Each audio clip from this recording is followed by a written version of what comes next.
And good morning, welcome to another video. It is like 6:57 a.m. right now. It wasn't too long since I woke up, and I'll just take you through a day of our operations. Nothing crazy today. That's a lie, because it was not an easy day.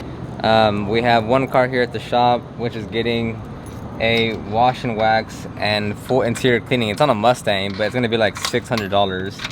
And then in the field, there's gonna be a little polishing job on a motorcycle, and then there's gonna be a full interior cleaning. So today, I believe we have 3 vehicles for 4 services at technically 3 locations, and in total, I think we should make like $1,100 today. Anyways, it'll be a simple day, because then today we also have team lunch after work, and we close at 2 p.m. today. That's also a lie, because we got out at 4:30, not 2 o'clock.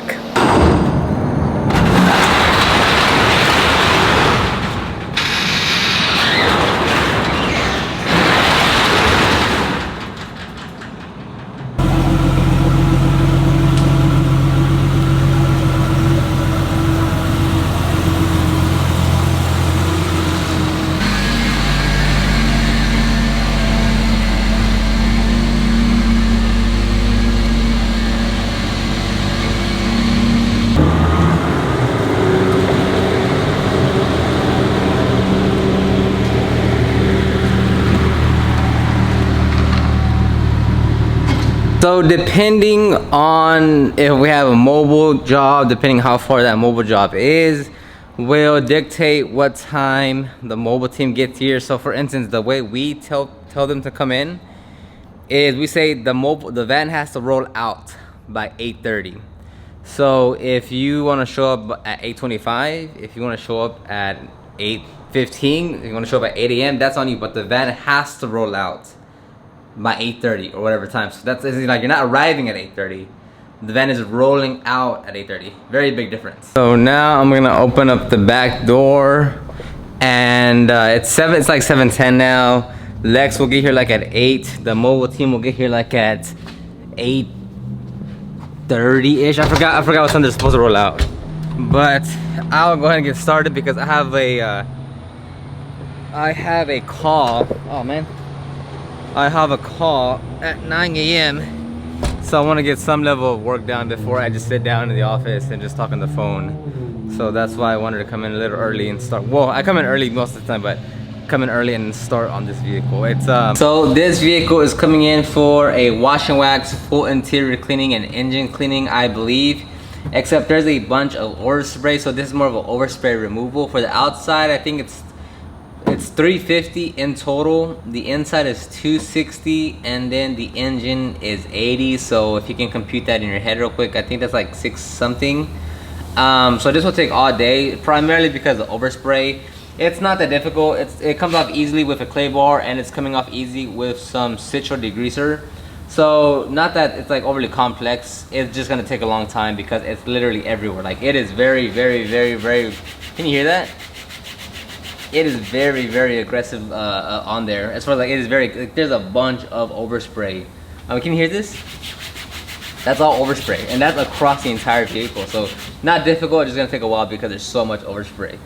And in the field, the first one is a polishing job on a motorcycle, and then that's $250, and then there's a full interior cleaning afterwards at, is it 1 o'clock? I hope it's not 1 o'clock. Anyways, this is another full interior cleaning for $270. So yeah.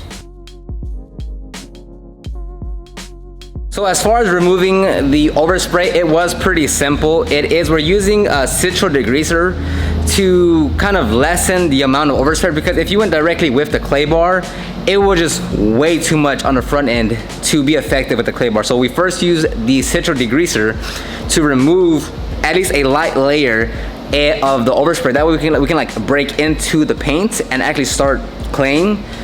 That was a much more effective method versus going straight with the clay bar.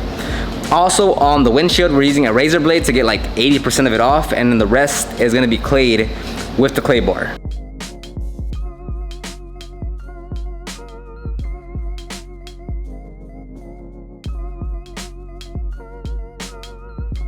All right, so we're done with the removing the overspray. It was actually quite a bit, but it was mostly on the front end, meaning the front two fenders, the hood, and the bumper and the windshield had the absolute worst overspray. Everything else, it was relatively, actually it was very simple. It was literally just the windshield, the hood, fender, the top of the fenders, and the front bumper that was the worst part. So with this situation now, we're gonna go straight to the interior now. We're gonna stop right there just because we're gonna blow out a lot of pet hair. So we'd rather blow all that out of the interior and then get on the exterior, because if we do the exterior first and then we do the interior, the hair is gonna get back on the vehicle, you know, so you get the point. Anyways, but when we get started on the wash and wax, we're actually gonna go straight into the iron remover, rinse it off, and then go into the wash, just because the vehicle is already technically clean because we did a rinseless wash and clayed it. So we'll go straight into the iron remover, rinse it, wash it, well, clean the wheel tires, and then go along the process. So it's gonna be a little bit different, but it's still gonna be the same outcome. And then the mobile team right now should be at the first location doing the polish on the motorcycle. And hopefully we have a Carlos coming in to come help us on this vehicle, and then I'm gonna head out to the second location to help them out. That way we're not too left behind on, we're supposed to close at 2 today and then go have team lunch, so hopefully we're still able to somewhat meet that timeline, so we're not here till like 4 o'clock and, you know, kind of making the day go longer than it should. All right, so for the most part, they're gonna finish up the Mustang here. It was a lot of pet hair. Sorry I didn't get any befores. It's just when I'm moving and grooving, I don't want to get the camera and go get befores. But we should be wrapping up the, they'll be done by maybe 3 o'clock or so. So they're gonna finish up the engine cleaning and the wash and wax. I'm actually gonna head out to go do help out the mobile team. Now here's the thing with Carlos, right? Like since I'm gonna leave, we wanted an extra helper for the day. So look, Carlos, very clutch helper. We call him up like when we need him. Like that's it. Like today, I didn't think we were gonna need him, and once we kind of looked at the day, I was like, oh snap, you know what, hey, call Carlos, let's see if he can come through. And Carlos, every time we need him, he comes through. He is 17 years old, he's a young man, still in high school, and he's a great helper, reliable, gets the job done, knows what he's doing, can listen to instructions, and he's gonna help out Lex for the rest of the day. And it's like, you don't need some like guy with 15 years of experience, or someone that's trained and certified, or has the same level of commitment and passion as you. I'm not saying Carlos doesn't, but it's like, dude, he's a great helper, and he's 17 years old, limited hours, but when he comes, he does a very good job with us. So, and I told him, look, when you're done with high school, if you're down to work with us, you know, come through, because you're a great worker.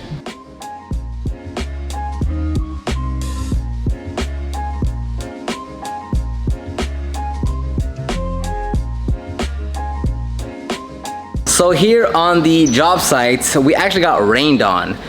So instead of 270, it was 250. I misspoke earlier in the video. And how we manage rain, right, is that it's all over the place. As far as like, it's supposed to rain a lot at this time, this place, this amount. So it started drizzling. We're like, okay, we can work through this. Then it started pouring, and then we're like, all right, like close the door, let's wait for a little bit. And then it went back to like a little bit more than just drizzling, so we were able to finish it. But yeah, like you just gotta play just see what happens. Can you wait it out 5-10 minutes? You know, are you gonna have to reschedule? Can you go into the garage? How far along are you? If you're in the last 80%, you know, you really want to finish it because you're already done with most of the vehicle. If you're at 20% and it's pouring down hard, you might just have to reschedule. Can you ask to use the garage? So it's really gonna depend on how bad it's raining and like where you are with the vehicle and how much work you're doing.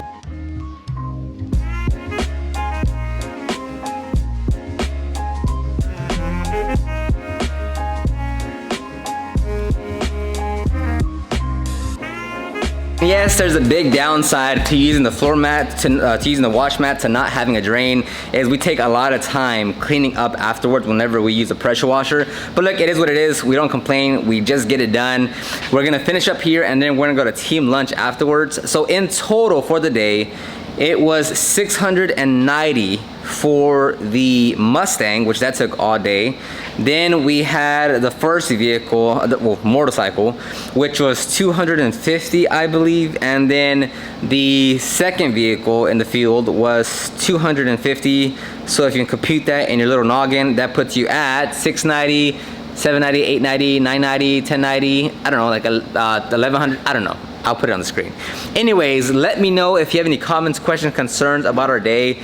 Again, like it's too hard for me to get like those close-up shots, the 50-50s, vacuuming, pet hair removal. You know, like it's a lot of moving things. So hopefully these are entertaining enough to help you like get a look-see into how we run the business, or like what goes on in a day. Let me know what else you want to see. But I just set the camera, hit a time lapse, because I try to cram as much as I can in here so you guys can really see like what we do in our business. So other than that, yeah, let me know. Check the description box down below for my ultimate guide to start your detailing business. It has over 10,000 words of straight information to help you get started and grow. Check out my podcast, the Detailing Business Class Podcast. There's now I think 65 episodes strictly on marketing and the business side of detailing. And you can request access to the Detail Groove Training Facebook group down below. Other than that, I'll end it right here. I'm about to get a workout in, and I'll talk to you guys on the next one. Bye-bye.